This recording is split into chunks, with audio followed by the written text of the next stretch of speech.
Hi hello welcome to post 360. నేను మీ మురళీ రాపల్లి. పవన్ కళ్యాణ్ గారు చాలా చాలా చాలా కామెడీని అయిపోతున్నారు రోజు రోజుకి. ఎందుకు ఇంత కామెడీ పీస్లా మిగిలిపోతున్నారంటే, విలువలు మర్చిపోయిన ప్రతి వ్యక్తి ఇలా కామెడీ పీస్లాగా మిగిలిపోతూ ఉంటారు.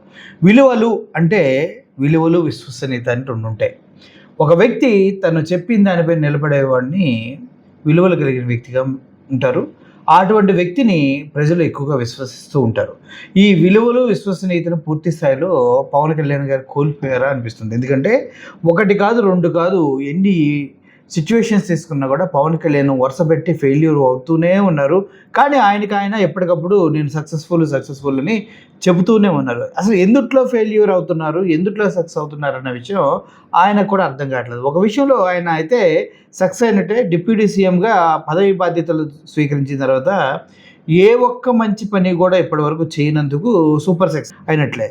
కానీ ఎక్కడి నుంచి ఈయనకి అమౌంట్ వస్తుందో తెలియదు. వేరే వేరే దేశాల్లో చాలా చాలా స్థలాలు, ప్రాపర్టీస్ కొంటూ ఉన్నారు. వాటినన్నింటినీ వాళ్ళ సతీమణి మెయింటైన్ చేస్తున్నారని నాకు ఈ మధ్య ఎవరో చెప్పారు. అది ఎంతవరకు నిజమనేది కూడా ఒకసారి మనకు తెలుసుకోవాల్సిన అవసరం ఉంది. అయితే మొన్న జంతర్ మంతర్ వద్ద జరిగినటువంటి స్టూడెంట్ ప్రొటెస్ట్ ఏదైతే ఉందో, ఆ ప్రొటెస్ట్ను ఉద్దేశించి ఇప్పటివరకు పవన్ కళ్యాణ్ గారు ఎటువంటి స్పందన లేకుండా, కనీసం ప్రశ్నించడానికి పుట్టిన పార్టీ ఒక్క ప్రశ్న కూడా వేయకుండా, ఒక్క జవాబు కూడా చెప్పకుండా, ఒక్క రెస్పాన్సిబిలిటీ కూడా తీసుకోకుండా నిమ్మకి నీరెత్తినట్టుగా తేలికుట్టిన దొంగలా నోరు మూసుకొని కూర్చొని ఉన్నారు. కానీ ఇప్పుడేం చేస్తున్నారు? మొన్న భోగాపురం ఇంటర్నేషనల్ ఎయిర్పోర్ట్, అది Alluri Sitaramaraju international airport open చేయడం కోసం మోడీ గారు వస్తే మాత్రం ఆపరేషన్ జరిగింది మొన్న. ఆ చేతిని పట్టుకుని చాలా చాలా చాలా బాధపడుతూ మోడీ గారిని ఎవరో తిట్టారంటూ ఈయన ఇబ్బంది పడిపోయి ఏడుస్తూ నాకు ఏడుపు వచ్చిందని చెప్పడం జరిగింది. అసలు ఆ సినిమాల్లో ఈ యాక్టింగ్ చేస్తే కనీసం భాస్కర్ అవార్డు అయినా వచ్చేది. స్టేజ్ల పైన మోడీ ముందు ఎందుకు చేస్తాడు? మహా అయితే ఒక చాక్లెట్ ఇస్తాడు, లేదంటే పిలిచి ఒక కుళ్ళు జోకేసి మెత్రో అని నవ్వుతాడు. ఎందుకు ఇంత డ్రామా అంటే ఫ్యూచర్ మొత్తం వీళ్ళకి సంబంధించే ఉంది. నిజంగా చెప్పాలంటే మోడీ లేకపోతే పవన్ కళ్యాణ్ లేడు. మోడీ వేసిన విత్తనము ఆంధ్రప్రదేశ్ వ్యాప్తంగా మతాన్ని వ్యాప్తి చేయడం కోసం, మత విద్వేషాలు రెచ్చగొట్టడం కోసం, లడ్డు వివాదం నుంచి ఇప్పుడు జరుగుతున్నటువంటి అన్ని వివాదాల్లో కేంద్ర బిందువుగా పవన్ కళ్యాణ్ ఉండటం కోసమే ఇలా చేశారన్న విషయం ప్రతి ఒక్కరికి స్పష్టమవుతూ ఉంది. కానీ మోడీని పక్కన పెట్టుకొని ఈ డ్రామా ఆడిన వ్యక్తి, మోడీని తిట్టారని కన్నీళ్లు కార్చిన వ్యక్తి, ఒకసారి మోడీ గతంలో తల్లుల్ని తిట్టినప్పుడు ఏం చేశాడు? మురిగిపోయిన 2 లడ్డూలు ఇచ్చావు అని పవన్ కళ్యాణ్ మోడీని ఎద్దేవా చేసినప్పుడు మరి అప్పుడు ఏం చేశాడు? పవన్ కళ్యాణ్ ఏం చూసి ఎద్దేవా చేశాడు? చెంబుడు నీళ్ళు 2 పాచిపోయిన లడ్డూలు ఇచ్చావు అని మోడీని అన్నాడు కదా. మరి ఆ పాచిపోయిన లడ్డూలు ఇప్పుడు ఆశగా నాకి తింటున్నాడా పవన్ కళ్యాణ్? లేదంటే ఆ పాచిపోయిన లడ్డూలే ఇప్పుడు ఆయనకి పరవాణంలాగా కనిపిస్తున్నాయి. పిల్లలు వేలల్లో అక్కడ జమకూడి కొన్ని వందల్లో రక్తసిక్తమైనటువంటి బాడీలతోటి హాస్పిటల్లో చేరి ఎంతోమంది మహిళల్ని తాగరాని చోట్ల తాకి చాలా చాలా జుగుప్సాకరంగా పోలీసులు బిహేవ్ చేస్తే మా పవన్ కళ్యాణ్ గారికి అవన్నీ కనిపించలేదు. కానీ ఈ ప్రబుద్ధుడికి మోడీ గారిని అంటే ఎవరో ఏదో అన్నారని ఏడుస్తున్నారంట. గతంలో మోడీని తిట్టినప్పుడు నువ్వేమయ్యావు? గతంలో మోడీ వేరే వాళ్ళ అమ్మల్ని తిట్టినప్పుడు ఏమయ్యావు చెప్పు. గోద్రా అల్లర్ల గురించి ఇప్పటివరకు నువ్వు ఎప్పుడైనా మాట్లాడావా? దాంట్లో మోడీ ఆస్తి ఉందన్న వాస్తవాలు తెలుసుకున్న పోలీస్ ఆఫీసర్ పరిస్థితి ఏమైందో తెలుసు కదా. రేపిస్టులు రిలీజ్ అయితే వాళ్ళందరికీ మోడీ వెనకుండి నడిపించాడన్న వాస్తవాలందరికీ తెలిసినవి కదా. అందుకయ్యా ఇప్పటికి కూడా తగలబడిపోతుంది మణిపూర్. దాని గురించి ఎప్పుడైనా అడిగారా? మరి ఏం చేతగా ఏం చేయడానికి పార్టీ పెట్టావు? ఏం పీకడానికి స్టేజ్ మీద కన్నీళ్లు పెడుతున్నావంటే ఇక్కడ కేవలం మీ స్వలాభం కోసం ఆయన పతిభక్తిని, అది రాజభక్తిని చూయించుకుంటూ ఆయనకి గ్యాస్ కొట్టడం కోసం ఈ దురద కన్నీళ్ళు వస్తున్నాయని అందరూ అంటున్నారు. పవన్ కళ్యాణ్ ఆడబిడ్డలు తాగరాని చోట్ల తాగుతూ కర్రలు ఎక్కడెక్కడో పెడుతూ ఉంటే నీ కళ్ళు ఎవడు డాష్ అని ప్రజలు అడుగుతూ ఉన్నారు. విద్యార్థులు 35 రోజులు పోరాటం చేస్తే కనీసం మాట్లాడటం చేత కానీ ముండమోపులు ఉన్నారు ఈ దేశంలో. అందుట్లో ప్రశ్నించే వాళ్ళు కూడా చాలామంది ఉన్నారని తిడుతున్నారు పవన్ కళ్యాణ్. నీకు మోడీ కన్నీరు కనిపించింది. మోడీ ఇప్పుడు రోజు వీడియోలు పెట్టి మిత్రోన్ దగ్గర నుంచి ఫ్రెండ్స్ దగ్గరికి వచ్చి అందరినీ వాళ్ళ సొంత వ్యక్తులుగా చూస్తున్నాడు కదా. ఇంతకుముందు ఎందుకు చేయాలా? ఇంతకుముందు మనకి ఈ బాత్ ఒకటే పెట్టేవాడు కదా! ఇప్పుడు ఇన్‌స్టాగ్రామ్‌కి ఎందుకు షిఫ్ట్ అయ్యాడు? ఆయనకి తెలుసు ట్రెండ్ ఎలా వెళ్తుంది, పిల్లల్ని ఎలా మోసం చేయాలి, పిల్లల్ని ఎలా గాడిలో పెట్టుకోవాలి, ఇప్పటినుంచి నేను ఏం చేస్తే నా వీడియోలన్నీ పిల్లలకి రీచ్ అవుతాయి. మెయిన్ స్ట్రీమ్ మీడియా అన్ని టీవీ ఛానెల్‌లు పక్కకెళ్ళిపోయినాయి. గోడీ మీడియా పక్కకెళ్ళిపోయింది. చివరికి ఇన్‌స్టాగ్రామ్ దిక్కైంది. యూట్యూబ్‌లో కూడా మోడీని ఎవడు దేకట్లేదని ఇన్‌స్టాగ్రామ్ వరకు వచ్చాడు. ఆయన రోజు రోజుకి అప్డేట్ అవుతుంటే నువ్వు కూడా అప్డేట్ అవ్వాలి. ఇలా మురికి బట్టలతోటి మీనమేషాలు కెట్టుకుంటూ, దొంగ కన్నీరు కార్చుకుంటూ, ఆ కళ్ళు రెప్పలు ఎగరేసుకుంటూ మంచి కమెడియన్‌లా బిహేవ్ చేయటం మానేస్తే బావుంటది. ఇకపైనైనా మనిషిలాగా బ్రతికి ఎలా అయితే తిరుమల తిరుపతి లడ్డూ విషయంలో ఐ యామ్ అన్‌అపాలజెటిక్ సనాతని అని ఎగరేసి మాట్లాడావో, అలాగే అయోధ్య రామ మందిరంలో జరిగినటువంటి దోపిడీ పైన కూడా నువ్వు మాట్లాడే దమ్ముంటే అప్పుడు నువ్వు మొగోడు అని ప్రజలు నమ్ముతారు. లేకపోతే అప్పటికే నిన్ను ఇంకా సెకండ్, థర్డ్ జనరేషన్ లెక్కలో ఏసేస్తారనమాట. నెక్స్ట్ ఇంకోటి బద్రీనాథ్‌లో జరిగింది ఇలాగే చోరీ గుళ్ళో. మరి ఏం చేశావు నువ్వు? ఏం పీకుతున్నావు?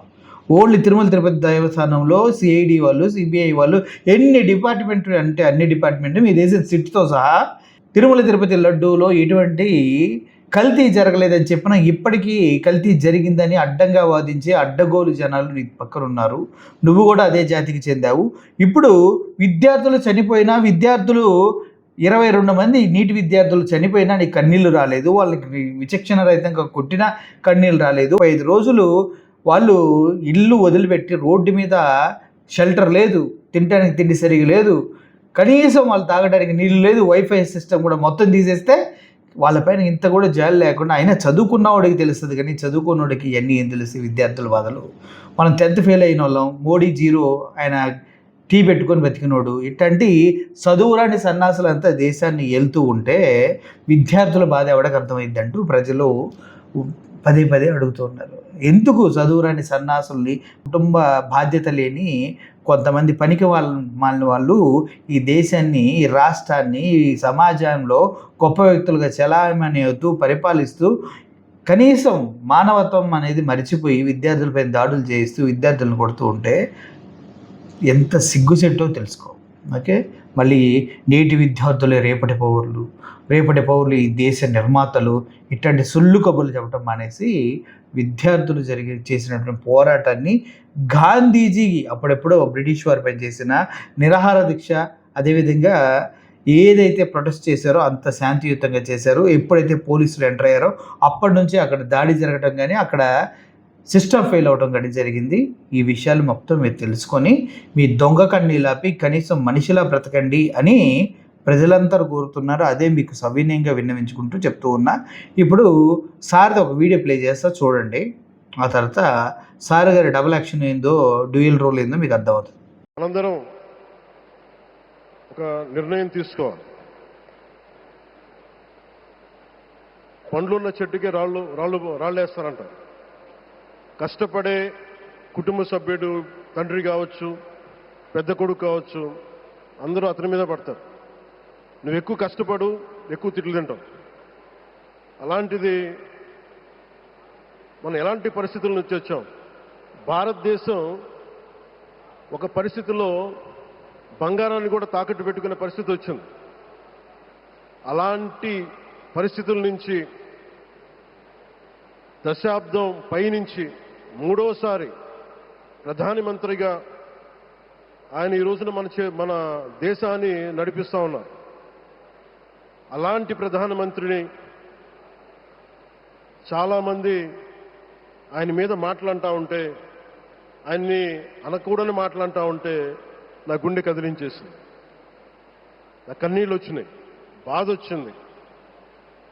దేశం కోసం కష్టపడే వారికి ఇవా చివరికి మనం ఇచ్చేదే. కొత్త తరానికి ఏం తెలుసు? ఆయన పడ్డ కష్టం. ఒక్కరోజు కూడా సెలవు తీసుకోలేదు మన ప్రధానమంత్రి గారు. ఈరోజు పెట్టుబడులు వస్తున్నాయి మనకి, ఒక్కరోజు కూడా సెలవు తీసుకోలేదు.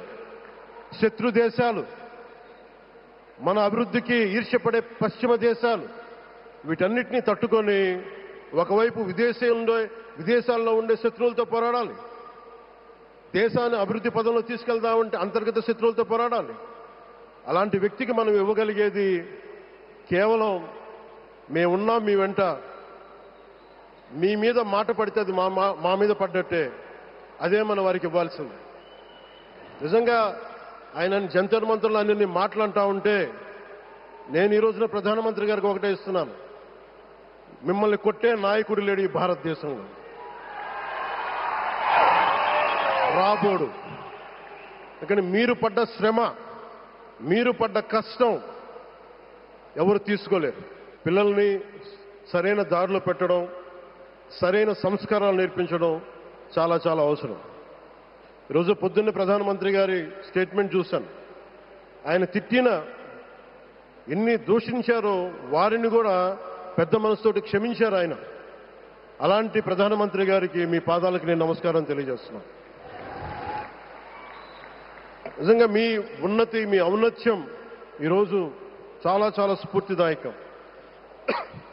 భారతదేశం మీ అందరికీ కూడా, ప్రజలందరికీ కూడా, ఆంధ్రప్రదేశ్ ప్రజలందరికీ కూడా, దేశ ప్రజలందరికీ కూడా ఒక నాయకుడి కష్టాన్ని మనం వెంటనే గుర్తించలేం. ఆయన ఎంత తపన పడుతున్నారు. ఒక కుటుంబాన్ని నడపడం ఎంత కష్టపడుతున్నాం. 140 కోట్ల మంది ప్రజలు నడపడం ఎంత ఆషామాషి వ్యవహారం కాదు.